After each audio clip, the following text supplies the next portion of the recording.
para hadirin wal hadirat Majelis Isnain, atau kalau di Jawa ada istilah Jalsatul Isnain.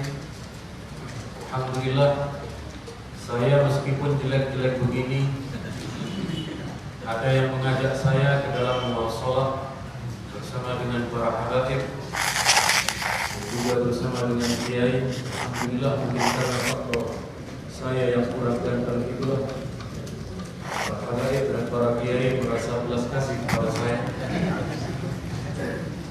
Para hadirin, para jemaah yang berada di Palu, semoga dirahmati oleh Allah Subhanahu wa taala. Dari awal kita selalu menyebut nama seorang hamba Allah, utusan Allah, ialah Nabi Muhammad sallallahu alaihi wasallam. Satu-satunya nama makhluk yang ketika diulang-ulang kita tidak pernah bosan menyebut. Beliaulah yang disebut oleh Allah di dalam Al-Quran, wa rafa'na laka dzikrak. Dan kami angkat kata Allah sesebutanmu wahai Muhammad. Apa yang dimaksud dari ayat ini? Beberapa kalangan mufassirin kita menyebut ay la udhkar illa wa tudhkar. Ada yang membahasakan dengan yang lebih mudah karena firman Allah mengandung balaghah yang tinggi dengan bahasa yang lebih mudah.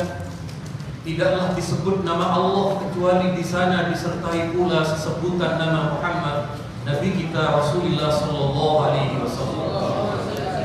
Dalam syahadat Nabi Muhammad disebut bersama dengan nama Allah. Dalam azan juga disebutkan. Dalam zikir yang lain Nabi Muhammad selalu disebut.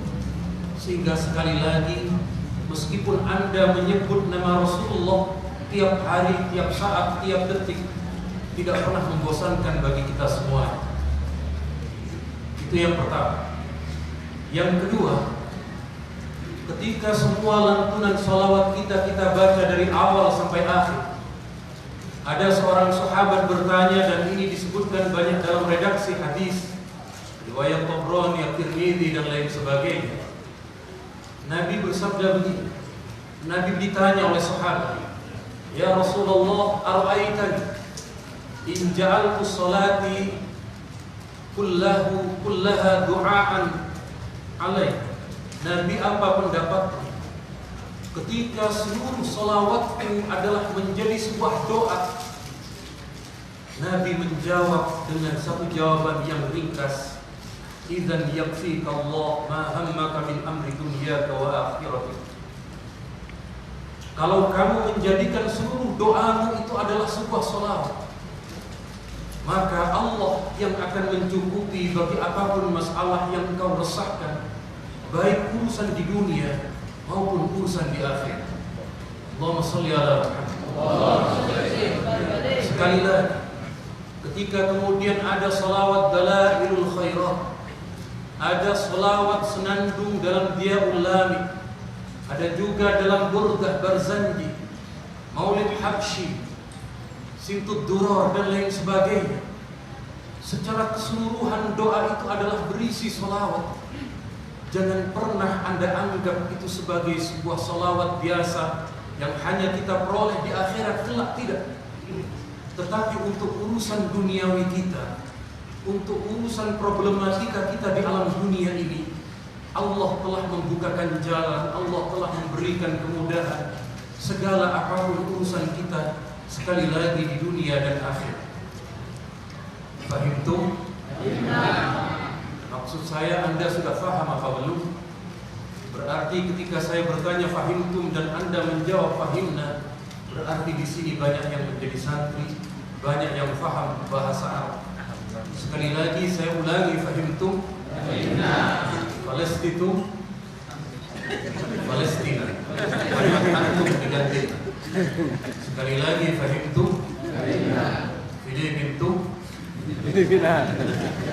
Argentum? Barcelontum? Ini kalau main bola hafal semua. Tapi sekali lagi kita kembali untuk tetap berselawat senantiasa kepada Rasulullah SAW. Yang ketiga, saya bertanya, kita semua hari ini hidup dalam kehidupan yang keberapa? Kita hari ini berada dalam alam yang keberapa? Ada seorang tabi'in bernama Bilal bin Sa'ad, dikutip oleh Imam Al-Hafidh Abu Nu'aim dalam kitab beliau Hilyatul Awliya. Beliau berpesan begini, ya ahlal khulud, wahai manusia yang oleh Allah diciptakan untuk abadi, innakum lam tukhlaqu lil fana. Kalian semua oleh Allah diciptakan bukan untuk tiada, bukan. Innama khuliqtum lil abad. Kita manusia ini oleh Allah diciptakan untuk tetap terus ada. Walakinnakum tunqaluna min darikum ila dar. Hanya saja manusia oleh Allah ini dipindahkan dari satu alam, dari satu kehidupan yang lain. Pertama, dulu Allah menciptakan kita di alam ruh. Lalu dari alam ruh Allah pindahkan kita ke alam kandungan. Dari alam kandungan hari ini kita berada di alam dunia. Berarti hari ini kita berada dalam alam yang keberapa? Alam ketiga. Di depan kita ada satu alam, namanya alam apa? Alam barzakh atau alam kubur. Saya tanya, urusan alam kubur Anda ingin cepetan atau belakangan? Untuk urusan masuk ke liang lahat, Anda ingin paling cepat atau paling belakang?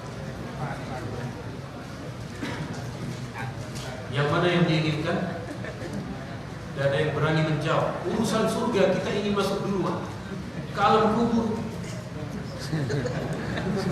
banyak yang belakang.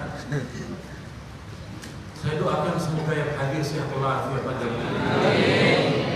Urusan panjang umur, amin kita untuk semangat. Allahumma sholli ala Muhammad. Dari alam kubur itu kemudian menuju ke alam abadian, yakni alam akhirat. Dan di akhirat hanya ada dua tempat. Kalau tidak surga, neraka. Kalaupun ada a'raf, suatu tempat, pada akhirnya dari a'raf itu menurut sebagian mufassirin tetap kembalinya adalah ke dalam surga Allah. Sekali lagi, di akhirat hanya ada berapa tempat? Anda ingin yang mana? Yang mana? Layakkah kita menjadi penduduk surga? Layak apa enggak, Pak? Ada satu makhluk namanya iblis, Pak. Iblis ini awalnya penduduk surga. Oleh Allah dikeluarkan karena sombong. Fama yakunu laka an tatakabbara fiha. Keluar kamu iblis, kamu tidak pantas berada di dalam surga.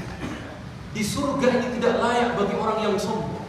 Pak, ada makhluk namanya iblis sudah di surga, punya satu kesalahan sombong, diusir oleh Allah. Kita hari ini belum pernah masuk ke dalam surga. Sudah berapa dosa yang kita lakukan lalu mengharap surga? Pantas apa enggak? Tadi menjawab pantas, sekarang tidak ada yang jawab. Bingung saya. Saya ulangi, Pak. Iblis, dia sudah berada di dalam surga Allah. Sombong, dia usir, Pak. Kita belum pernah masuk ke dalam surga, sombong dulu, Pak. Kira-kira masuk apa enggak? Jangan begitu. Inilah Nabi Muhammad SAW yang kemudian kelak dengan izin Allah mendapatkan syafaat dari Allah. Huwa awwalu syafi'in wa awwalu musyaffa'. Nabi Muhammad inilah orang yang pertama kali diizinkan oleh Allah memberi syafaat dan diterima syafaatnya, sehingga kemudian kita telah meminta kepada Allah agar masuk ke dalam golongan yang menerima syafaat Rasulullah SAW. Tandanya apa? Dalam sebuah hadis dalam riwayat Imam Tirmidzi, Nabi bersabda, "Aulan nas bi yaumil qiyamah aktsaruhum alayya shalah." Orang yang paling berhak mendapatkan syafaatku kelak di akhirat adalah mereka yang paling banyak salawatnya kepada Rasulullah SAW. Ini hanya pengantar dari saya karena masih ada guru saya, akan lebih panjang lebar disampaikan oleh guru kita, yaitu Romli. Sekali lagi mohon maaf yang tak terhingga. Hadanallahu iyyakum ajma'in. Wassalamualaikum warahmatullahi wabarakatuh. شكرا جزيلا جزاكم الله خير الجزاء. نسأل الله سبحانه وتعالى أن يجعلنا من الذين يستمعون القول ويتبعون أحسنه. Baiklah hadirin wal hadirat, kita akan mendengarkan penceramah berikutnya adalah Kiai Haji Idrus Ramli. Fadhillah. Sallu ala Nabi Muhammad.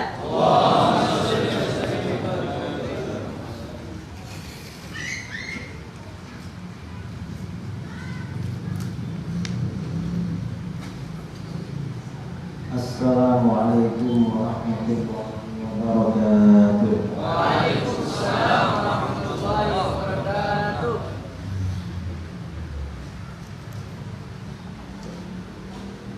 Bismillahirrahmanirrahim.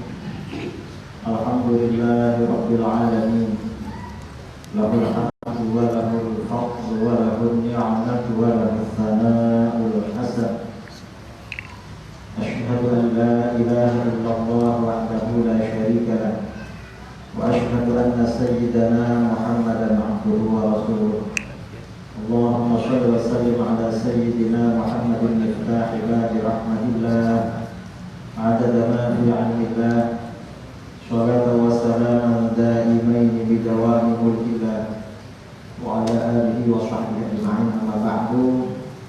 Yang saya muliakan dan saya hormati para habaib, para alim, para tuan guru, para kiai, para asatidz, wa nakhussu bil dzikri, terutama sahibul majlis Habib Hasan bin Idrus Al-Habsyi, satunya Habib Idrus bin Ali Al-Habsyi yang pernah nik Idrus Ramli Al-Jawi.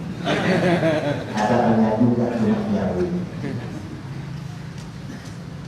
Kemudian para asatidz, para kiai, sahabat kami di Ma'ruf Azim, dan para jamaah yang hadir dalam rutinan Majlisul Itsnain yang saya banggakan dan saya cintai. Alhamdulillah, untuk pertama kali saya bisa bersilaturahmi kepada saudara-saudara di Kota Palu. Biasanya dari dulu cuma lewat dari atas ke Manado. Sekarang bisa singgah di Kota Palu dan bertemu dengan para habaib yang namanya memang Habib Idrus. Ada yang nama aslinya, ada yang nama orang tuanya. Saya sendiri dikasih nama Idrus, tafadhol kepada para habaib yang ada Idrusnya. Barangkali dapat barokah dari beliau. Amin. Amin. Kemudian yang ingin saya sampaikan pada malam ini, tausiah yang ingin saya sampaikan, saya merasa senang sekali. Pertama kali merasa senang dengan majelis-majelis yang diadakan oleh banyak murid-murid Al-Mukarram, Al-Muhtaram, guru kita semua yang mulia, guru mulia Habib Umar bin Ahmad bin Habib. Di mana-mana saya juga banyak berjumpa dengan beliau. Di Indonesia, murid-murid beliau memang Ashabul Majalis. Dan majelis-majelis seperti ini sangat penting. Mengapa sangat penting? Kita ini kalau tidak jarang berkumpul dengan orang alim, lalu ulama kita menyampaikan tausiah keagamaan, pada zaman seperti sekarang ini sangat bahaya. Mengapa bahaya? Dalam hadis riwayat Imam Ibnu Majah, Rasulullah SAW bersabda, "Satakunu fitanun kaqita'il lailil mudlim." Akan terjadi banyak fitnah-fitnah, terjadi banyak ujian-ujian, terjadi banyak godaan-godaan, banyak gangguan-gangguan. Yang dimaksud fitnah, ujian, godaan ini maksudnya ujian apa? Ujian agama. Ujian, godaan yang menyebabkan agama kita rusak, akidah kita rusak, akhlak kita rusak. Kemudian hubungan kita dengan saudara kita juga rusak, ibadah kita rusak. ibadah kita menjadi rusak. Kaki ta'ilulailil mudlim. Dan fitnah-fitnah itu bagaikan potongan-potongan malam yang gelap. Mengapa dikatakan bagaikan potongan-potongan malam yang gelap? Karena membingungkan. Gelap terang, gelap terang. Ini katanya tidak benar, tapi yang menyampaikan Pak Ustadz. Ini katanya ajaran sesat, tapi yang menyampaikan kok guru. Ini katanya tidak benar, tapi yang menyampaikan katanya Habib. Nah, akibat dari fitnah-fitnah ini, yumsir rajulu mu'minan wa yusbihu kafiran. Sore hari seseorang masih mukmin, besok paginya sudah menjadi kafir. Para ulama ketika menafsirkan hadis ini dalam kitab-kitab syarah Muslim, syarah Mishkatul Masabih, syarah Riyadhus Shaghir, dan kitab-kitab yang lain, maksudnya orang cepat berubah. Orang itu cepat mengalami perubahan. Ini contoh dulu di Kota Palu pada masa guru tua, ya umat Islam pada masa guru tua dan setelahnya mayoritas umat Islam Ahlus Sunnah wal Jamaah. Di dalam fikih mazhabnya Syafi'i, akidahnya Asy'ari, orang-orangnya Sufi. Tiba-tiba waktu berjalan sudah meninggalkan ajaran Ahlus Sunnah, mengikuti ajaran-ajaran sesat. Ada yang ikut Wahabi, ada ikut Syiah, ada ikut liberal, dan ajaran-ajaran yang lain. Mengapa? Ya akibat fitnah-fitnah ini. Fitnah-fitnah ini disebarkan, dan yang menyebarkan bukan orang yang tidak menggoda, tetapi orang yang bisa menggoda. Mengapa bisa menggoda? Dia mungkin potongannya ustaz. Mengapa ustaz? Pernah belajar di negeri Arab, pandai berbahasa Arab. Atau mungkin kadang-kadang dia tuan guru, kadang-kadang juga hafiz. Kadang-kadang. Ya karena seperti itu akhirnya masyarakat bingung, tidak punya pegangan, terpengaruh ikut mereka. Kemudian di dalam hadis tersebut ada orang-orang yang selamat. Siapa yang selamat? Illa man ahyahullahu bil ilmi. Kecuali orang-orang yang dihidupkan oleh Allah dengan ilmu agama. Maksudnya bagaimana orang ini tidak berhenti belajar ilmu agama. Jadi tetap belajar. Karenanya menghadiri majelis-majelis ilmu seperti ini sangat penting. Memang para habaib, para asatidz di Jawa juga banyak ya. Sebelum pengajian biasanya diajarkan sholawat. Ada rebana, ada ini. Mengapa? Menarik orang untuk datang ke hati. Karena kalau ada sholawat, ada rebananya, kita ini kan sedikit ada hiburan, ada fushah, ada perasaan senang. Jadi tidak bingung, tidak semangat, tidak apa. Kemudian setelah itu ilmu disampaikan. Ketika ilmu ini disampaikan, ini penting. Mengapa? Agar agama kita dijaga oleh Allah. Karenanya di akhir zaman ini jihad yang paling afdal adalah nasrul ilm, menyebarkan ilmu agama. Ilmu agama di sini tentunya yang sesuai dengan konteks di akhir zaman. Apa? Ilmu agama yang dapat menyelamatkan orang dari ajaran kufur. Ilmu agama yang dapat menyelamatkan orang dari ajaran sesat. Dan itu adalah akidah Ahlus Sunnah wal Jamaah. Nah, orang-orang yang keluar yang menyebarkan akidah-akidah di luar Ahlus Sunnah wal Jamaah, itu mengapa? Karena mereka bodoh. Karena mereka tidak tahu ajaran-ajaran agama yang kita terima dari ulama-ulama dulu disalah-salahkan. Itu ilmu. Ajaran dari dulu itu ilmu. Ini orang-orang yang tidak berilmu dianggap tidak benar. Ini masalah yang serius yang harus kita pahami. Karenanya saudara-saudara kita, teman-teman kita, kenalan-kenalan kita, ajak ramai-ramai datang ke majelis-majelis ilmu, terutama majelis-majelisul Itsnain. Kalau di Manado mungkin kawannya Habib Hasan ini namanya Habib Idrus. Yang Habib Idrus yang mana? Kalau mirip namanya, terserahlah yang mana. Yang di mana-mana ada di Manado Jalsatul Itsnain. Saya kira sahabat beliau Ustaz Yasir Bahmid, karena juga sama-sama alumni Habib Umar. Nah, ini salah satu contoh. Saya tidak lama-lama ya, karena ini sudah agak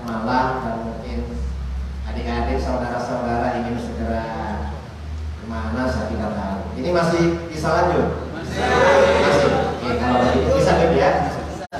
Kenapa kan? 1 jam. Oke, kalau begitu ya 1 jam. Nah ini dari dulu umat Islam di Indonesia, sejak masa Guru Tua, sejak masa Wali Songo, sejak masa-masa para ulama Nusantara menyebarkan Islam kepada bangsa kita, bahwa agama yang tersebar diamalkan oleh bangsa kita ini adalah Islam, ajaran Islam Ahlus Sunnah wal. Sekarang ini ada kelompok-kelompok Wahabi. Apa kata mereka? Ini bukan Ahlus Sunnah wal Jamaah, bukan. Kita ini dianggap ajaran sesat, ajaran bid'ah. Lu kok bisa? Gak bisa. Lalu mereka minta dalil. Kok semuanya dimintakan dalil? Gak perlu didalilkan, ini cukup jelas. Kalau ajaran yang kita ikuti sejak leluhur kita ini Ahlus Sunnah wal Jamaah, gak perlu dalil. Kalau didalilkannya, ya cuma karena zaman sekarang ini orang kalau nggak disampaikan dalil itu kadang tidak mantap. Akhirnya para ulama perlu menyampaikan dalil-dalil. Sebenarnya walaupun tanpa dalil kita sudah mantap, cuma kadang-kadang kita sudah lupa. Kadang-kadang seperti itu. Ada orang kadang telepon pada saya, benar ini dia terus. Ya nggak tahu ya, sambil ya katanya dia terus. Ya kalau begitu ya benar. Apa buktinya bahwa Anda kiai terus? Ya nggak bisa membuktikan. Ya sudah, kalau Anda nggak percaya, tutup telepon. Telepon orang lain. Karena kadang-kadang begitu. Sama dengan Ahlus Sunnah wal Jamaah minta dalil. Kalau orang minta dalil Ahlus Sunnah, minta berapa dalilnya? Sangat banyak. Orang yang menganggap bahwa kita ini bukan Ahlus Sunnah wal Jamaah, berarti orang ini tidak mengerti, tidak mengetahui keutamaan baginda Rasulullah SAW dan tidak mengerti keutamaan umat Islam. Rasulullah itu makhluk yang paling mulia. Karena Rasulullah ini makhluk yang paling mulia, maka kitab sucinya Al-Quran juga kitab suci yang paling sempurna. Rasulnya paling mulia, kitabnya paling sempurna, maka agamanya syariat Islam adalah syariat yang paling sempurna. Karena syariat Islam ini paling sempurna, maka syariat Islam ini wajib diamalkan. Dan syariat Islam ini tidak bisa diganti, tidak bisa ditukar, tidak bisa direvisi, dan tidak bisa dibandingkan dengan peraturan undang-undang hasil rapat, hasil pemikiran, hasil penemuan umat manusia. Kan bisa. Misalnya ada satu kelompok bikin peraturan berbeda dengan Islam, gak bisa dipakai ini. Mengapa? Rasulullah itu paling istimewa, kitab sucinya paling istimewa, syariahnya juga paling istimewa. Gak kalah, pasti di atasnya peraturan manusia. Rasulullah paling utama, Al-Quran paling sempurna, agamanya paling sempurna, maka bagaimana umatnya juga paling mulia. Umat Islam ini umat paling mulia. Di dalam Al-Quran Allah Subhanahu wa ta'ala berfirman, kuntum khairu ummatin ukhrijat linnas ta'muruna bil ma'ruf wa tanhauna 'anil munkar wa tu'minuna billah. Kuntum khairu ummatin ukhrijat linnas, kalian adalah sebaik-baik golongan yang dikeluarkan bagi umat manusia. Ini artinya apa? Ini deklarasi, pengumuman dari Allah Subhanahu wa ta'ala bahwa umatnya baginda Rasulullah SAW adalah umat yang paling mulia, umat yang paling baik. Yang dimaksud umatnya Rasulullah ini umat paling baik, perbandingannya dengan siapa? Apakah dibandingkan orang-orang kafir yang ada sekarang seperti Yahudi, Nasara, Hindu, Buddha, Majusi dan agama-agama lain? Bukan dibandingkan dengan mereka, karena orang kafir tidak ada nilainya di hadapan Allah Subhanahu wa ta'ala. Yang dimaksud umat Islam ini umat paling mulia, maksudnya umatnya Rasulullah lebih mulia daripada umatnya nabi-nabi terdahulu yang masih berjalan di atas ajaran tauhid yang lurus. Mengapa nabinya paling utama, umatnya juga paling utama? Karenanya umatnya Rasulullah lebih mulia daripada umatnya Nabi Adam, lebih mulia daripada umatnya Nabi Idris, daripada umatnya Nabi Nuh, daripada umatnya Nabi Syuaib, daripada umatnya Nabi Saleh, Nabi Ibrahim, Nabi Lut, Nabi Hud, Nabi Musa, dan Nabi-Nabi yang lain. Nah, mengapa umatnya Rasulullah ini lebih utama daripada umatnya para nabi terdahulu? Apakah karena paling banyak amalnya? Apakah karena paling lama beribadah? Bukan karena itu. Kalau standar kebaikan itu ukurannya paling banyak beribadah, paling lama beramal, kita ini gak ada apa-apanya dibandingkan umatnya Nabi Adam dan nabi-nabi berikutnya. Mengapa? Kita ini fisiknya aja kecil. Kalau Nabi Adam dan umatnya rata-rata tingginya 30 meter, besarnya ke samping 3,5 meter, itu Nabi Adam. Dan usianya rata-rata di atas 1000 tahun. Jadi beribadah kepada Allah itu lama dan fisiknya kuat beribadah, lama dan kuat. Nabi berikutnya fisiknya dikurangi oleh Allah, usianya juga dikurangi. Nabi berikutnya kurang lagi, tambah kecil lagi. Nabi berikutnya kurang lagi sampai Nabi kita usianya berapa? 63. Karena Nabi kita ini 63 tahun, maka umur kita kurang lebih segitu. Karenanya di dalam hadis Rasulullah SAW bersabda, "Hasadu ummati baina sittin was sab'in." Masa-masa panen umatku antara 60 dan 70 tahun. Maksudnya masa-masa malaikat maut memanen kita antara itu. Jadi kalau usia ini sudah masuk 60 tahun, berhati-hati. Mengapa? Ini masa-masa panen. Kalau lebih 70 tahun belum dipanen, berarti dapat bonus. Kalau belum 60 tahun sudah sakit-sakitan, hati-hati, jangan-jangan panen muda. Karena jagung kadang dipanen muda, dijadikan apa, sayur ya. Jadi selama di Poso banyak makan sayur jagung, apa namanya? Itu jagung muda. Nah, kalau begitu mengapa umatnya Rasulullah ini paling mulia? Di dalam ayat tersebut karakteristiknya dijelaskan, ta'muruna bil ma'ruf wa tanhauna 'anil munkar. Kalian senantiasa mengajak kebaikan dan mencegah dari kemungkaran. Ini karakter umat Islam. Karenanya selama umat Islam ini masih menjalankan amar ma'ruf nahi munkar, umat Islam ini menjadi umat yang barokah. Umat Islam ini berarti memegang panji-panji kebaikan di atas umat-umat sebelumnya. Ini karakter umat Islam. Dimanapun umat Islam itu kumpul, pasti ada amar ma'ruf nahi munkar. Ada yang ngajak bikin majelis, ada yang ngajak ceramah, ada yang bikin TPQ, ada yang macam-macam lah kebaikan. Dan ada yang ngajak nahi munkar dimanapun. Jangankan di Palu, mayoritas muslim di Indonesia. Kadang-kadang saudara kita umat Islam kerja ke Hong Kong, kerja ke Korea, kerja ke Jepang, kerja ke Inggris, ke negara-negara yang mayoritas kafir bermuslim. Akhirnya mereka berkomunikasi melalui media sosial sesama bangsa Indonesia, sesama muslim. Hari libur mereka janjian ketemu. Setelah jumpa, apa yang dilakukan? Dilihat siapa di antara mereka yang dianggap paling pintar, disuruh memberikan tausiah. Mengapa amar ma'ruf nahi munkar? Karena ada waktu libur agak panjang, mereka nanti iuran, tarik sumbangan, lalu diundang ustaz-ustaz, habib-habib dari Indonesia. Kadang Habib Al-Habsyi diundang ke Hong Kong, kadang ustaz ini diundang ke Korea, kadang habib ini diundang ke Jepang. Padahal beliau kan bisa bahasa Jepang, kan bisa bahasa Korea. Mengapa yang mengundang orang Indonesia?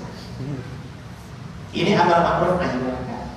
Karena umat Islam ini karakternya amar ma'ruf nahi munkar, maka bagaimana?